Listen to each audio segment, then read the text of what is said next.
It's May of 2022, the beautiful capital city of incredible India, New Delhi. My name is Jo Mohan. I am the president of Korean War Legacy Foundation, which has more than 1,600 Korean War veterans interviewed, not only from India, but all other 21 countries during the participate in the war. We are doing this to preserve the memory of your father, first of all, because it's been a long time, it's more than 70 years ago.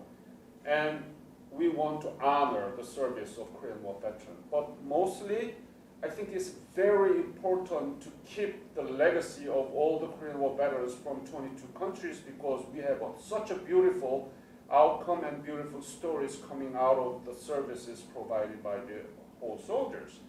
But it's been known as forgotten war. That's why we are challenging it. We want to make this interview as a curricular resources for the history teachers, so that when they talk about the Korean War, they can use this as a direct witness of the Korean War veterans, not only from one country, but all 22 countries. We are very honored to have you, sir, and thank you for coming to share the story of your father. Please introduce yourself. What is your name, sir? My name is Vikram Tuli, V-I-K-R-A-M Tuli, T-U-L-I. What is your birthday? My birth date is November 30th, 63. 63, so you are 58. 58 to, well, I have, okay, two.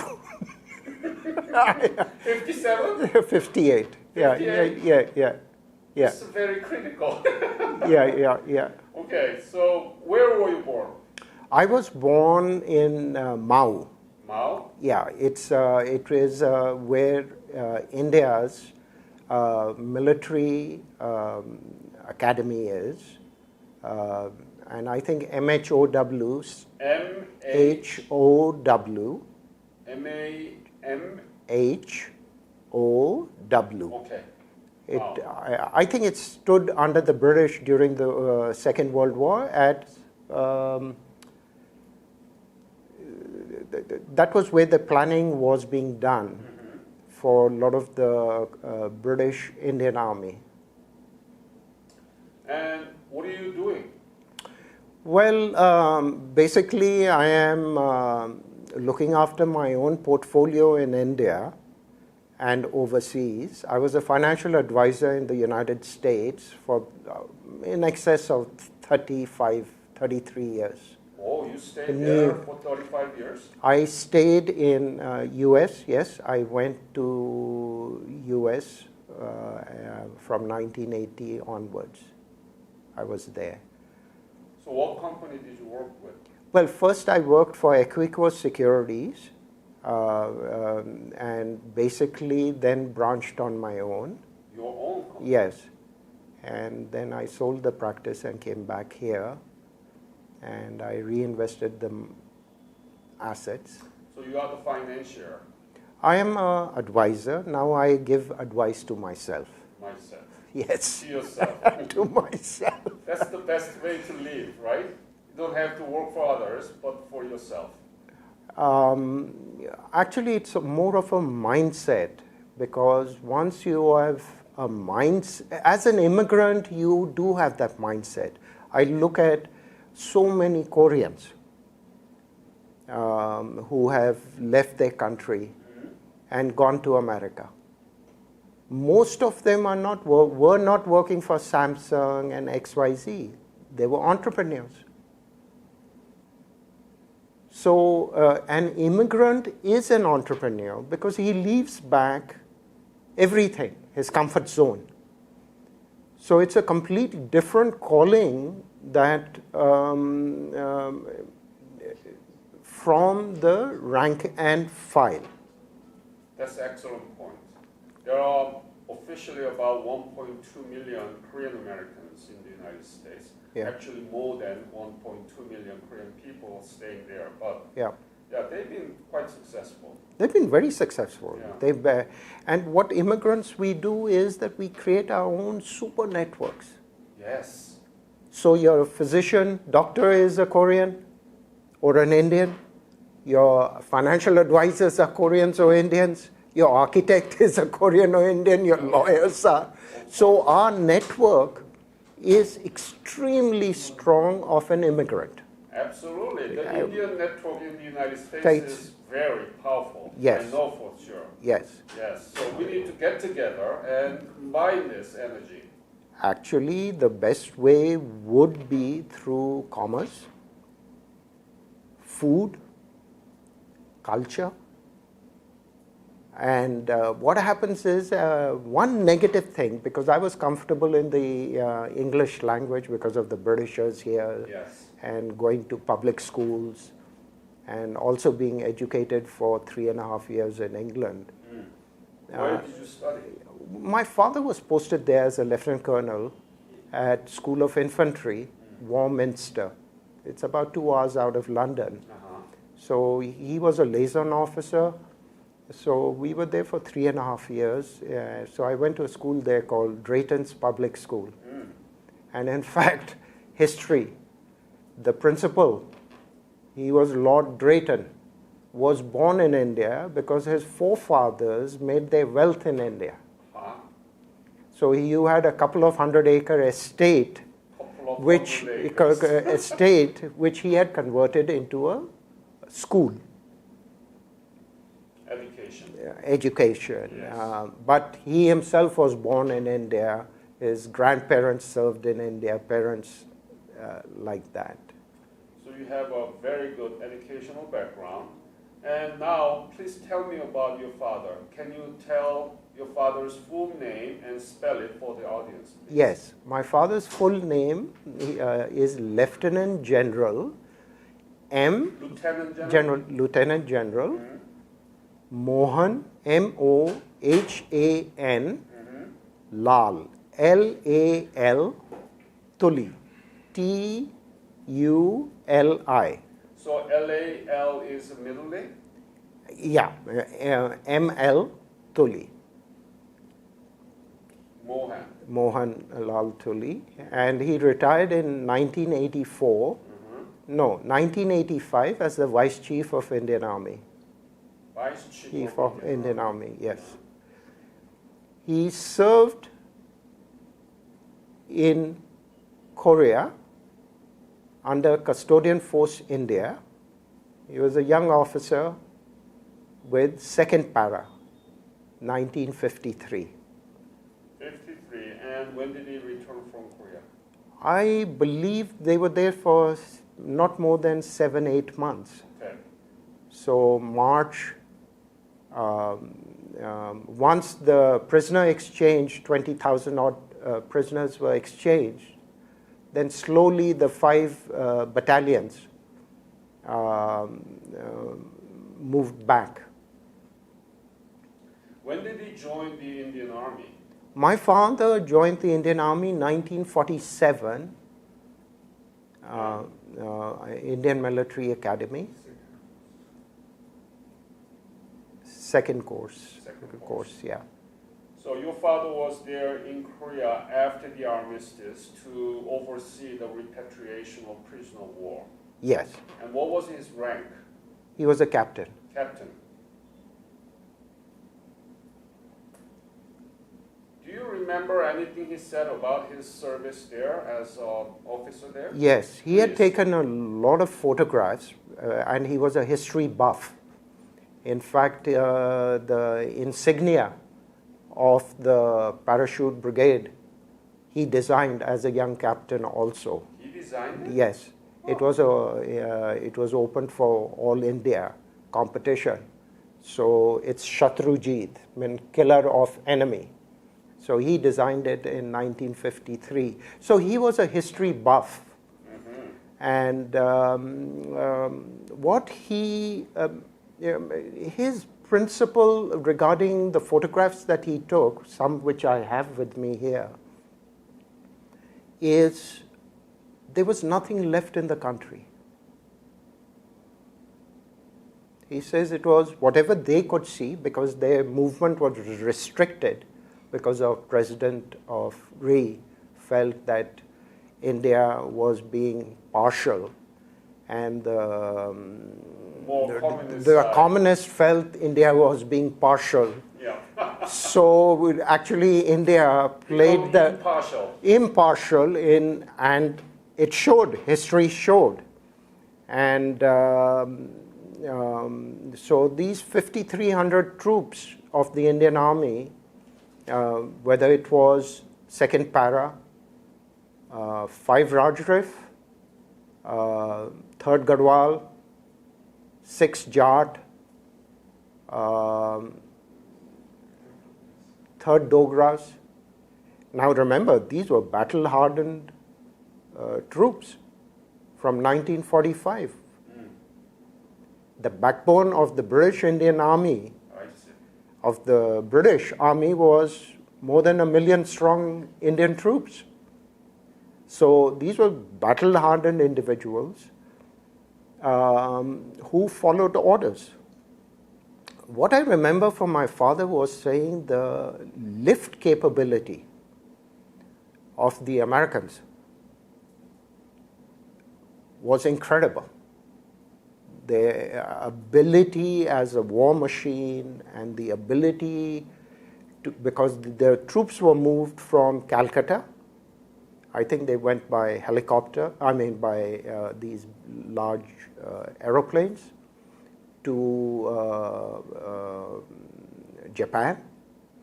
And then they were put on amphibious ships and then onto aircraft carrier. And then airborne was mounted to DMZ, 38th parallel.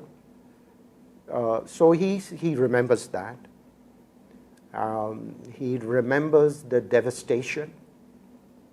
He remembers that, there was nothing. In Korea at the time. Nothing. He remembers the strength of the Korean people. Incredible strength of the Korean people. What did he say about it, more specifically? Anything that you Actually, remember? yes. He says whether it was the North Koreans and the South Koreans, they and the communist Chinese, they were committed to their goals at whatever cost. He stayed, he, as I mentioned, read about, though, because Korea came under the American influence and India went towards the Russian influence. So in service, there was not so much of, but he was an admirer of the South Koreans. He says a nation which was devastated, and his background was economics. Oh, economics. Yes, he did from Lahore, Government College, Lahore. So though we would disagree, I said first you have to be a merchant power before a military power. And history says that. So he was in awe of the Korean people's effort, their dedication, their discipline, their nationalism. But at the same time, he said it is very important. Now look at, if I may mention, Ukraine. The leaders of a nation must understand that their nation comes first. They cannot be caught up in two big powers' games. It will lead to destruction. And here you have a living example of Ukraine. Absolutely. And in this day and age, thinking that one nation, and that also a nation which is the largest geographical country in the world, Russia. Yeah. So what my father, as a warrior, as a historian, said that as long as man is on earth, wars will be there. Yeah. As long as religion is on earth, there may be wars. And he said another thing, that on the first day of him being the duty officer at night, as second para, he was a young captain as a duty officer at night. There was a free-for-all. What do you mean? In the, what do you call, prisoners. They had revolted. Revolted, yes. Yeah. And they were battle-hardened, very tough. And the army instruction to the Indian forces was not to use weapons. So they did take some injuries on the first night when,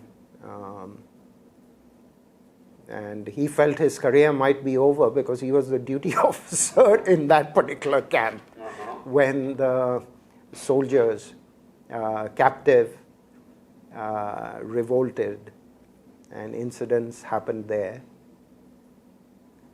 But that's not the first time. I mean, the prisoner of war, especially the North Korean prisoner of war, they have their own strong rule and their own system.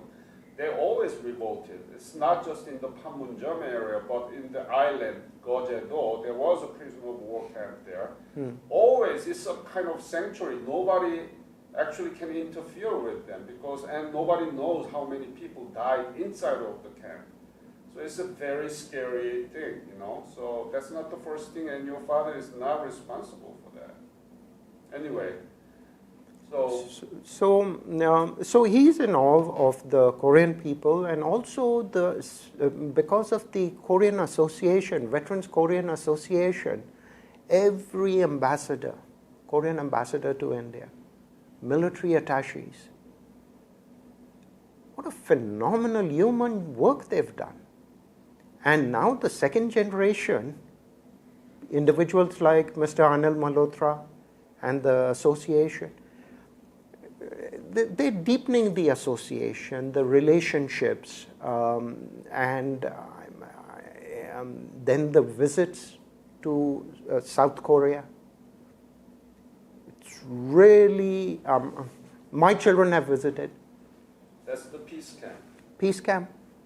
And that's the program run by the Ministry of Patriots and Veterans Affairs of Republic of Korea. They run two things: revisit program for the Korean War veterans and their spouses, and then peace camp for their grandchildren who are in the college, Yes. so that they can see what's been done by your father. By the Korean people. Korean people, I mean, if I can diverse a little, when I visited about 7 years ago, Hyundai Shipping. What do you mean 70 years? 7 years ago. 7 years to ago where? to Seoul. So, As part of the Korean veterans. Right. Number one, the war memorial and the solemn ceremony. That's how a nation must not forget. And people like us want, because Korea is a small country, relative to the size of Indian 50-odd million South Korea, must be united, must not get caught up in power games. But it is. always. It has been through the centuries, influenced by China, then Japan came in at the turn of the century, and the bifurcation happened because the Russian troops were north of the 38th parallel, and the United Nations, Americans were south of that.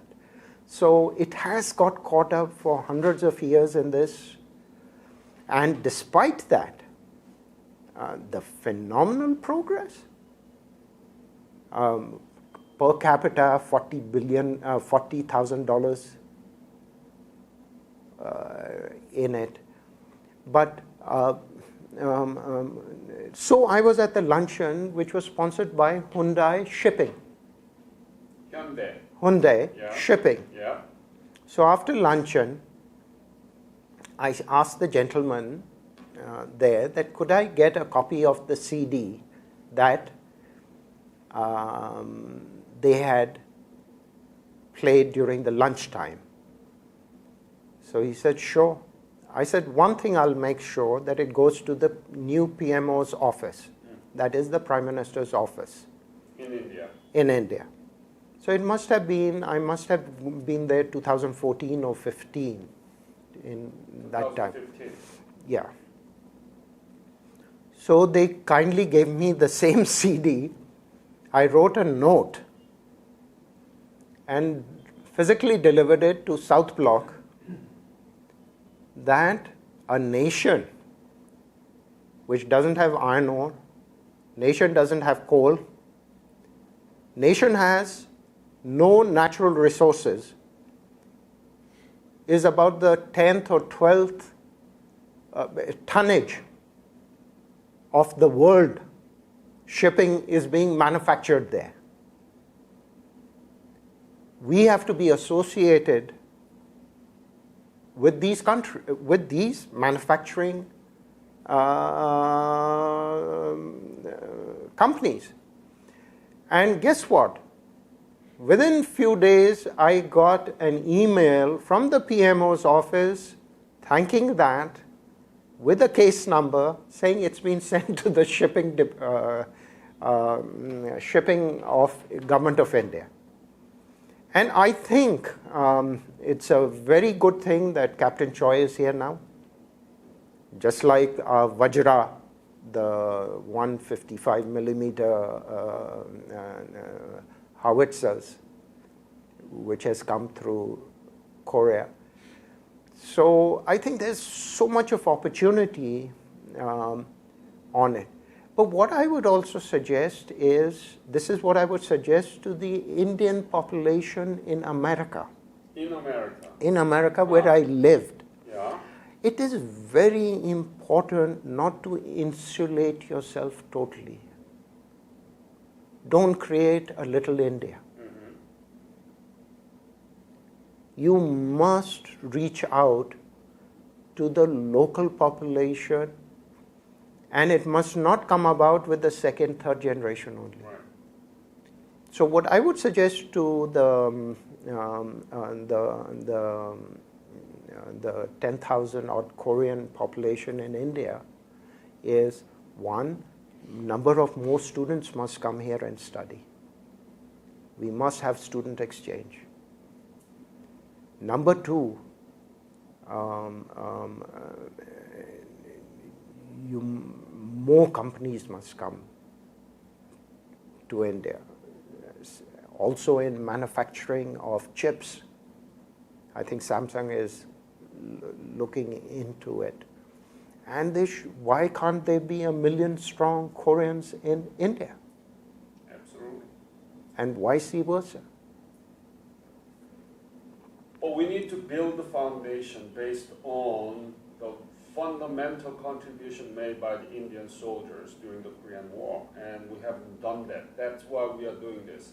My foundation, we don't have a headquarters, we don't have a full-time workers. Everybody is part-time, including me. And all of the people that are working for my foundation is American history teachers, social studies teachers, and other social studies teachers from other countries. Why? Because it's the only way to keep the legacy of the Korean War veterans is through the education. We need to work with the social studies teachers. We need to provide the curricular resources that they can actually use in the classroom. And that's why we are doing this. We have a digital archive of 1,600 interviews from 22 countries. My history teachers, they listen every day, take out short video clips, and take out keywords and the sentences from the direct witness of Korean War veterans, give it to the writing team, who are the social studies teachers, the best writers in the United States. They wrote that curriculum book. That's how we can make a permanent legacy of the Korean War veterans. We published that in the United States in 2019. 2020, we published in Great Britain for the British version of it. Now, Canadian team of social studies working with us, we funded them, and they are going to publish that at the end of this year.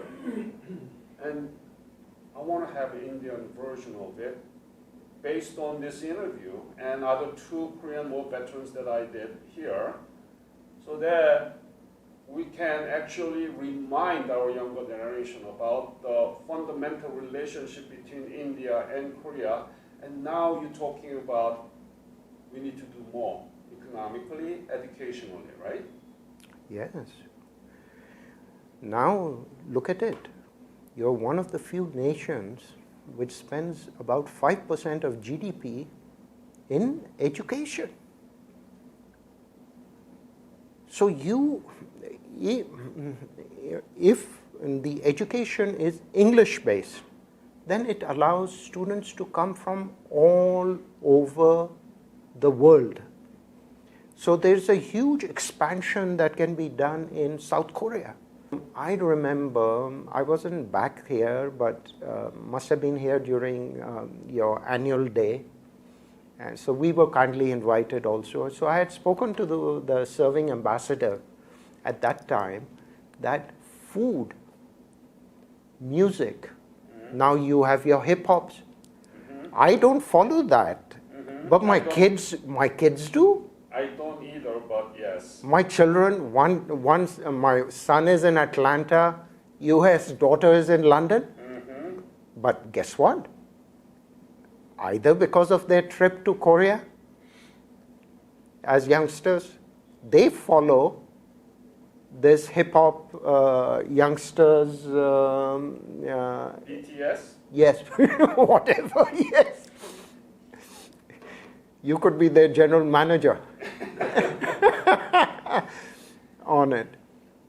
That's a brilliant idea. So we need to do more before it gets too late. It's already late here, far, because I lost so many soldiers from India in our video project. I wish that I could come here, even though 2019 my trip was canceled because of a lot of different reasons. At the time, it was only 3 people survived. So already late, but it's not too late to do something about the record, historical artifacts, and your witness about your father and Anil's witness of his father. I think we can put together something. And I am in contact with the 60 parachute ambulance unit through several people that has been working with me. One of them is Force Motors, the chairman Firodia. He's very interested in this education, and he's trying to help so that I can talk to the 60, the parachute medical unit, which has a lot of documents and pictures. We need to have access to them, and we can make a team here and then scan this and then metadata into it and then make a database of Indian contributions. I think we should be able to, I should be able to get, Brigadier Banerjee would be able to get from 60 para and 2nd para, all their, what do you call, the records. Anil is in touch, Mr. Anil Malhotra is in touch with Rajrif, Rajputana Rifles, which is in Delhi. I will talk to him. He's the last one today. Yes, so. And I'll be able to get from the Garhwal Regimental Center, because after 2nd paras, my father went to Garhwal's.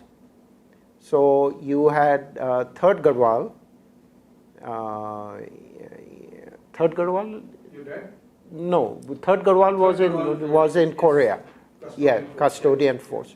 So we'll be able to get. Let's have a kind of committee together, okay? And let's work it out. And then I'll bring my teachers sometime. Because we have a called World Congress.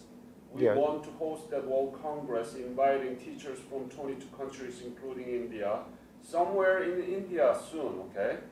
Because we are doing this in Washington, D.C. in 2020, anniversary of 70th anniversary of the breakout of the Korean War.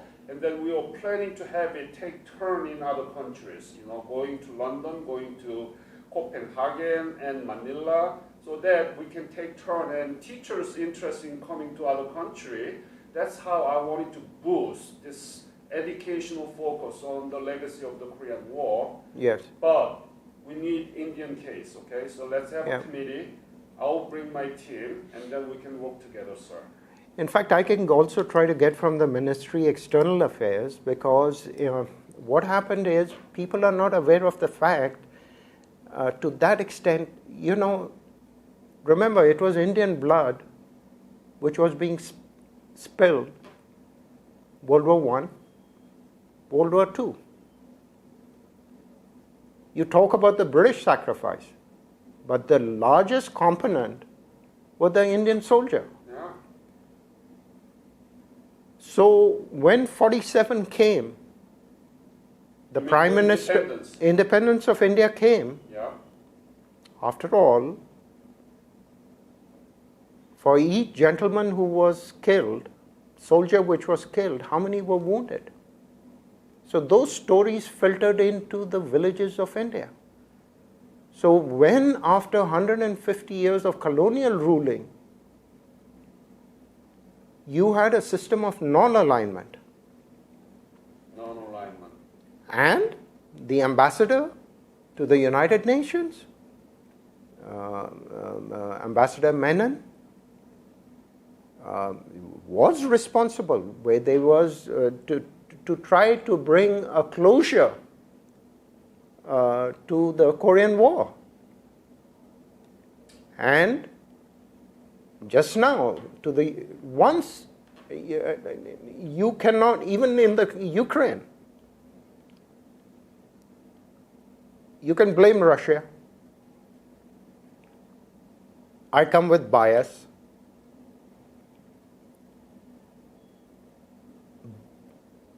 But at certain stage of negotiation, it is best to keep quiet, because killings will stop only then. So the non-aligned movement that India started, that look, there has to be a space which is another talking point. Yes. And what the Indian government did in the United Nations, that has to be also brought up to the forefront, because they were the people who brought about a compromise. And the 5 nations, 2 from the communist side, 2 from, and India was elected as the president of that. Yep. To send back prisoners. So different individual countries played in roles. I mean, my brothers, the Americans, I had the honor to meet Medal of Honor. The last surviving, he was wheelchair, and he had come with his granddaughter to Seoul. And I struck a huge conversation with him. Look at the sacrifice. Yeah. But each nation, I think, has played a role. See, the non-alignment, that is the movement occurred in the middle of this polarization, the First and Second World, so-called Western freedom, democracy, and Soviet Union and communist country. And the role played by the custodian forces of India was particularly important for the history and for the future of reunification, because we need to overcome this ideological hatred and confrontational attitude against each other. So I absolutely agree with you. That can be another very important theme that we can deal in the curriculum book if we can do those, okay? Why can't there be peace? Why can't we have disagreement without going to battle? And if I may say so, look at the inconsistency of the Western world. I've traveled in Ladakh as a youngster when my father was posted there. suddenly to move 50,000 of your troops into India. And no Western country came up and supported India. So what is this lesson? This lesson is either you follow a position like Switzerland, absolute neutrality. Either you get caught up in this big game which is going on for hundreds of years, align yourself, or you create your own defenses. Because the world didn't speak out on it, and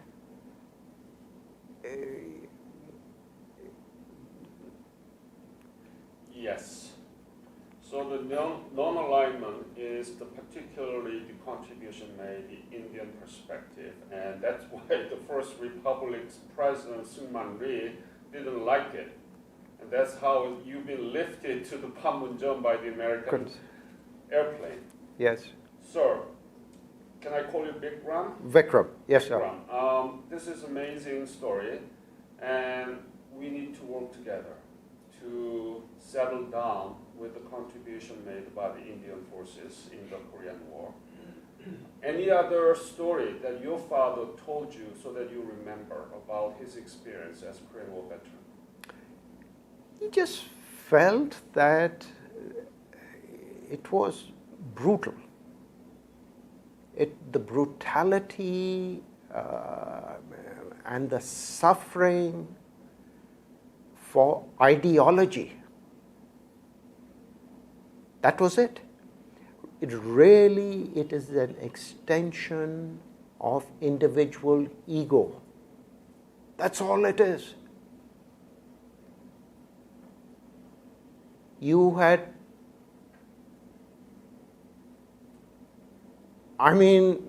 We as human beings must understand, and Ukraine is an example. Let alone that, I come back to, I've traveled to Hong Kong twice. China had conquered the world. People looked up to the Chinese. The Chinese, I never liked, the Chinese had become very sophisticated. You were buying Chinese products. You openly had, in India, they don't say Chinese food anymore. They call it Pan-Asian. What has it achieved? War is the failure of diplomacy, and it causes suffering. Yes. And that suffering, now I look at the programs sometimes in the world media where North and South Korean families are meeting, brother, sister, separated families meeting. Now, just because my father served there for a short duration, I visited there. And the effort of the Korean government, the military attaches, to maintain this relationship, their suffering becomes yours. Their success and happiness is yours.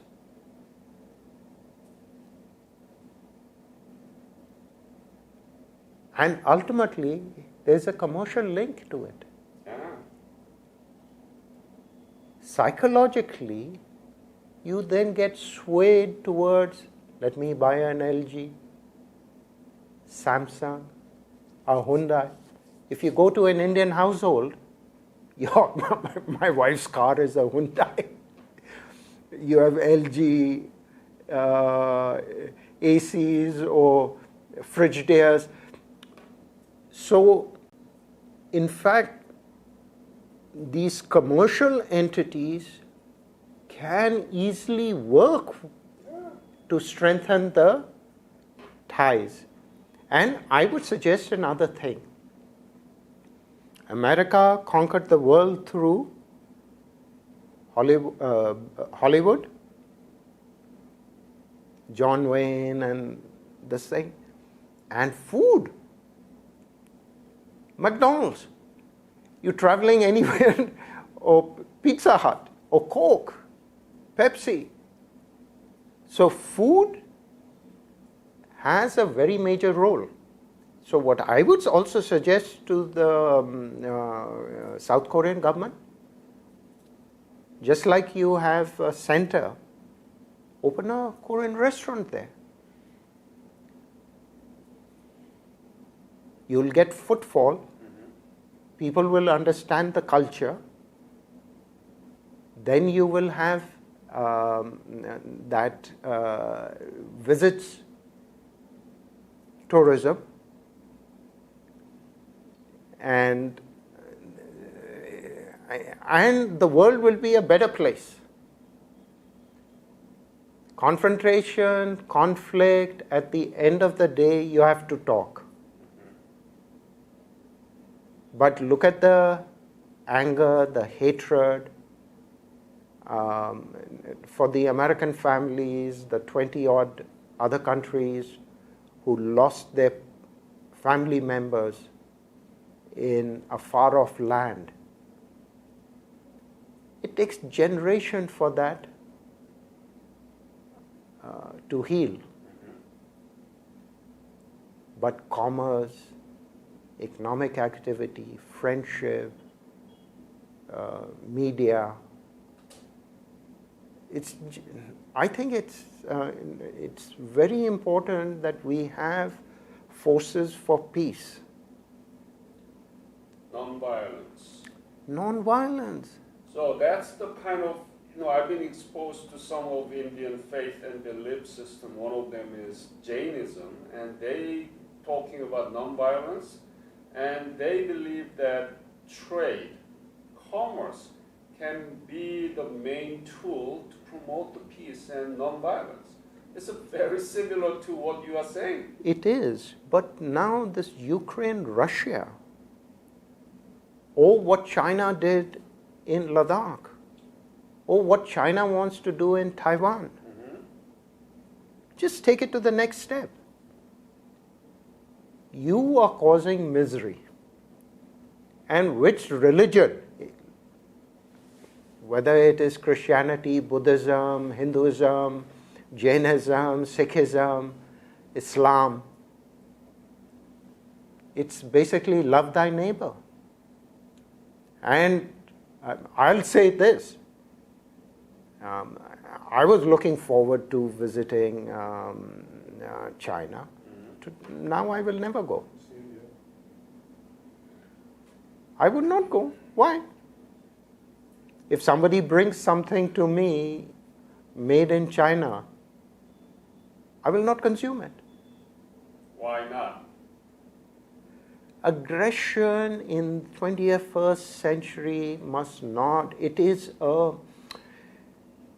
Look, I have anger.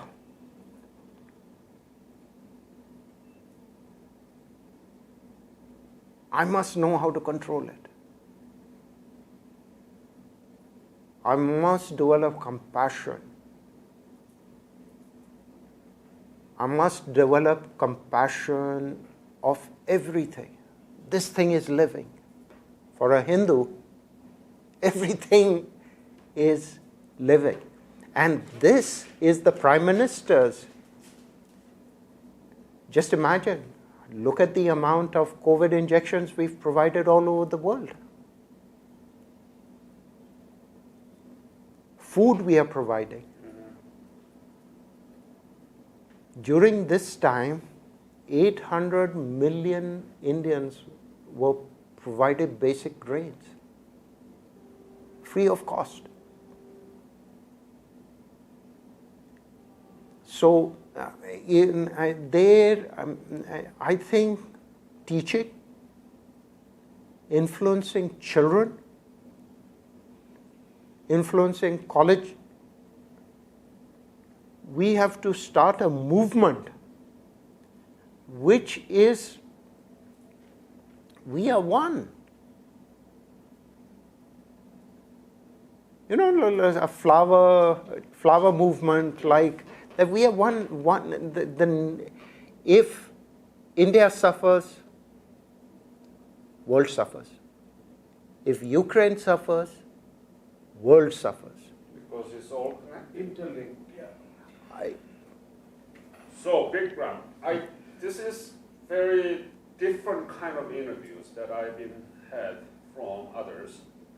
And I think you are addressing very important lesson of the conflict or the war or the violence that we have witnessed, and one of them can be the Korean War, and your father were there and witnessed the brutality and all those things. I think the education really matters. That's why my foundation's motto is of the teacher, for the teacher, by the teacher. And that's why I'm working with the social studies teacher, and they are the one who write it. I can write it, but I'm not the one who knows about students in the K-12 system, right? They know what to teach and how to teach, and what height of the knowledge about the Korean War. So that's why we are doing this. I think we came up with an idea that we need movement for non-violence, peaceful coexistence, right? Yeah, and I agree on the Chinese challenge that creating so much reverberation all over the world, and that becomes the source of problem again. So that's where U.S. and China collided exactly 1950 when they intervened in the Korean War, and that's why I published my book. It's just published in April, Metamorphosis of U.S.-Korean Relations, and the subtitle is The Korean Question. And I characterize the relationship between U.S. and Korea, and China was a big part of it, and as well as Japan. So I agree with you. I think we can continue on this conversation after the interview and so on, but I have to end this interview. What would you say to your father's legacy? What is it? These are very proud people, nationalists. You mean Korean people? Koreans, Indians also. Indians. We have common legacy. Yes.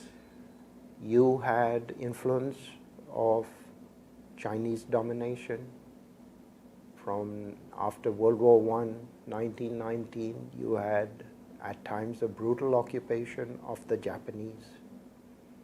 For whatever the British historians can write, Industrial Revolution was not allowed to happen in India. By counts, where our foreign minister has just spoken last month that the British took out more than $42 trillion of resources out of India. They were extremely brutal. It was an occupying force. So the Korean people and Indian people, there is common ground, and even Chinese, the opium trades. Yes. Even now, I disagree with the action of the Russians, but when a commitment was given that NATO would not expand,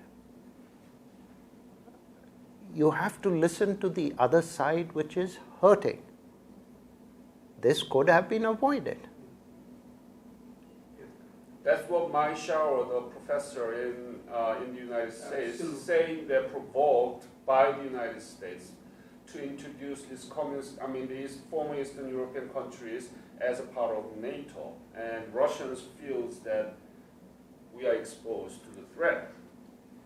would be, because these 15, 18 were part of the USSR. So this is a big game of two powers. Today, in my view, this may be Russia's, Putin's Waterloo, but at the end of the day, there will be nothing left of Ukraine. At the sacrifice of the people in Of Ukraine. the people of Ukraine. So that sadness comes. So coming back to your question, I think it was a very honorable move by the government of India to look at in totality of this non-aligned movement. They moved resolutions to address the communist government, what their thought process was. They brought the two parties together. They helped. They were disliked by both the parties. They helped bring the prisoners exchange. So those are also warrior traits. To speak the truth irrespective of the consequences. These are warrior traits. And 100 years of history, the Korean Peninsula is still not at peace. And any person will bleed. Their heart will bleed. So I think there has to be a movement. I don't know, because the wild card is individuals, the leaders, and these are their egos. Families have them. States have them, nations have them, and this is just a personification of, I want to be the most powerful person in the world. So and I think a peace movement through children, and that can come through food, music, media, visits, culture, because children are as close to God's creation. Not yet corrupted. Not yet. But will be, so we need to do something about it. On it. Yeah. Mr. Tuli, I can go for forever about this, and I really enjoying this conversation, and you are really addressing very important theme that I think can be the overarching question, inquiry, for the Indian version of the Korean War and its legacy, the curriculum book that I published, my foundation published in several countries. Let's work on this, okay? Yes. And I am ready. We know how to do these things, okay? Okay. But I need the Indian team of good teachers who wants to think about this and who can actually write the curriculum, the best teachers. Then we can put together and we can invite the expert. And one of them should be from 60 parachute ambulance unit and then custodian forces. We can invite the scholars together and educate our own teachers from India and the United States. And then they will write what to teach and how to teach here in India. And also, if we publish in English, that can be used in other countries. Because this curriculum book will emphasize non-alignment for the future, for the peace, non-violence. I think that will be the unique contribution that Indian teachers can make. Yes. As you pointed out, it's very important, and I absolutely agree with you, sir. Yeah. And look at what, again coming down to the present foreign minister of India, regarding Ukraine, You had all these visitors, senior visitors visiting. He says there has to be other perspective. And both sides must have the maturity to talk and listen and not be killing each other. Because at the end of the day, you finish each other off, you have to come back to the table. So these power games are very important, but equally important is peace and prosperity. Peaceful coexistence. Peaceful coexistence. Yes, that's what we need. This is wonderful. Thank you, Mr. Tuli. And I hope that we can follow up with this great idea that we need movement for our own children so that they can have a different ideas about how we can exist together peacefully. I think that would be fantastic. I think it can be done. Yeah. We are doing it it's driven by children, environment. Let's talk, okay? Yes. I'm leaving May 5th, the day after tomorrow, but Okay. I wish that I can have some time We- with you we- and Mr.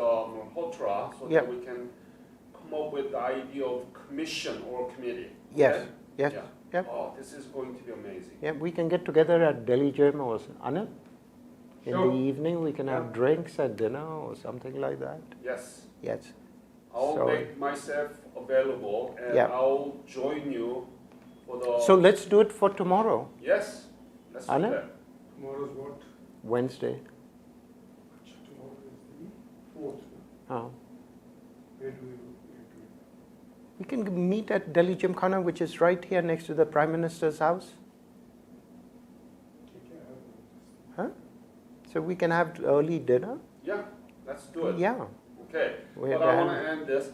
Thank you again for your wonderful comments, for what we can do based on your father's honorable service. Your father, Lieutenant General Mohan Lal Tuli.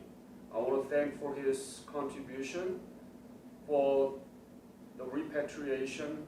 In that process, your father was working with the prisoner of war of North Korea. So I want to thank you for that, and I want to continue with you to follow with this idea.